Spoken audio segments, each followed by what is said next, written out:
Kozhikode medical കോളേജിൽ തുടർച്ചയായി ഉണ്ടാകുന്ന തീപിടുത്തത്തിൽ വരുന്നത് നിരവധി ചോദ്യങ്ങളാണ്. സർക്കാരിന്റെ കെടുകാര്യസ്ഥതയും അധികൃതരുടെ അനാസ്ഥയുമാണ് വ്യക്തമാകുന്നതെന്നാണ് വിലയിരുത്തൽ. വലിയ പ്രതിഷേധമാണ് ഇതിനകം ഉയർന്നത്.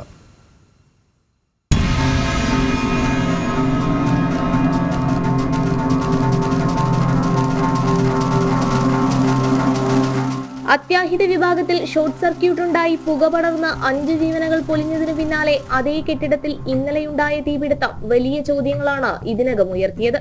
ഇലക്ട്രിക്കൽ ഇൻസ്പെക്ടറേറ്റ് പരിശോധന പൂർത്തിയാക്കും മുമ്പ് എന്തിന് രോഗികളെ പുതിയ ബ്ലോക്കിലേക്ക് മാറ്റി എന്ന ചോദ്യമാണ് ഏറെ പ്രസക്തം. പരിശോധന പൂർത്തിയായ ശേഷമേ രോഗികളെ മാറ്റൂ എന്നായിരുന്നു പ്രിൻസിപ്പൽ പറഞ്ഞത്. എന്നാൽ ഇതിനു പിന്നാലെ രോഗികളെ മാറ്റിയതായുള്ള സൂപ്രണ്ടിന്റെ അറിയിപ്പും എത്തുകയായിരുന്നു. പരസ്പര വിരുദ്ധമായ മറുപടി ഇതിനകം വിവാദമായി കഴിഞ്ഞു. പരിശോധനയ്ക്കിടെയാണ് പുക ഉയർന്നത് എന്ന വാദവും സംശയം ജനിപ്പിക്കുകയാണ്. അങ്ങനെയെങ്കിൽ ബെഡ് ഉൾപ്പെടെയുള്ള ആശുപത്രി ഉപകരണങ്ങൾ എങ്ങനെ കത്തിനശിച്ചു എന്നാണ് ഉയരുന്ന ചോദ്യം.